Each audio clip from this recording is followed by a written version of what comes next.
അങ്ങനെ ബിരിയാണി പോട്ട് ചൂടായി വന്നാൽ എന്നിട്ട് ഇതിലേക്ക് നെയ്യ് ഒഴിച്ച് 2 സ്പൂൺ നെയ്യ് ഒഴിച്ച് ഇതിലേക്ക് സേമിയ ഇട്ട് കൊടുക്കുക. സേമിയ ഒന്ന് വറുക്കാൻ വേണ്ടിയിട്ട്. ഇത് ഓൾറെഡി വറുത്ത സേമിയ തന്നെയാണ്. ഒന്നുകൂടി ചോപ്പ്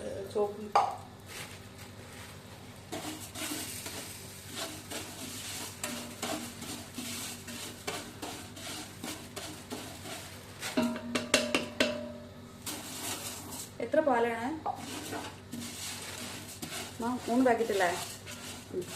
3 പാക്കറ്റ് പാലിന് 2 കപ്പ് സേമിയാണ്. എത്ര? 3 കപ്പ് സേമിയ. അപ്പോൾ നെയ്യിൽ ഇങ്ങനെ ചൂടായി വരുമ്പോൾ ഒരു ബ്രൗൺ കളറാകുമ്പോൾ അതിലേക്ക് പാൽ ഒഴിച്ചെടുക്കണം.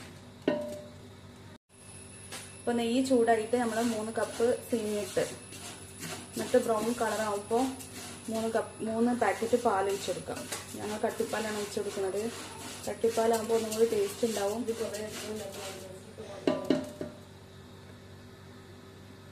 ഇപ്പോൾ കുറച്ചധികം ഉണ്ടാക്കുന്നുണ്ട്. ഞങ്ങൾ അടുത്തുള്ള വീട്ടിൽ കൊടുക്കാൻ വേണ്ടിയിട്ട്, ബർത്ത്ഡേ ആയതുകൊണ്ട് എല്ലാ വീട്ടിൽ കൊടുക്കാൻ വേണ്ടിയിട്ട് ഞാനിത് അതിലേക്ക് പാൽ ഒഴിച്ചെടുക്കണം.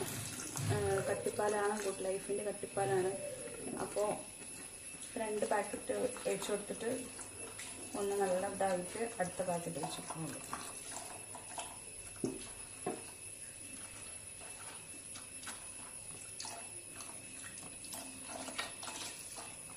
രണ്ട് പാക്കറ്റ് ഒഴിച്ചു കൊടുത്തിട്ട്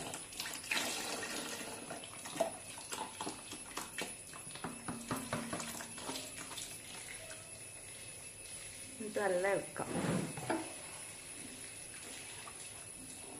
കട്ട പിടിക്കാതിരിക്കാൻ വേണ്ടിയിട്ട് ഇളക്കി കൊടുക്കണം. അല്ലെങ്കിൽ കട്ട പിടിക്കും.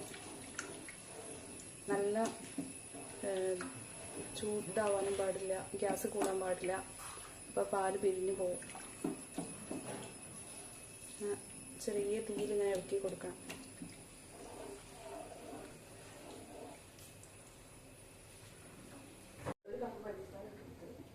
അപ്പോൾ നമ്മൾ ഈ പായസത്തിക്ക് 1 കപ്പ് പഞ്ചസാര ചേർത്തിട്ട് ഇളക്കിയാണ്. കാണിക്കാൻ മറന്നു പോയതാണ്. അപ്പോൾ അതിനെ ബാലൻസ് ചെയ്യാൻ വേണ്ടിയിട്ട് ഉപ്പ് 1/2 ടീസ്പൂൺ ഉപ്പ് ഇട്ട് കൊടുക്കാം. എന്നിട്ടൊന്നുകൂടി ഇളക്കാം.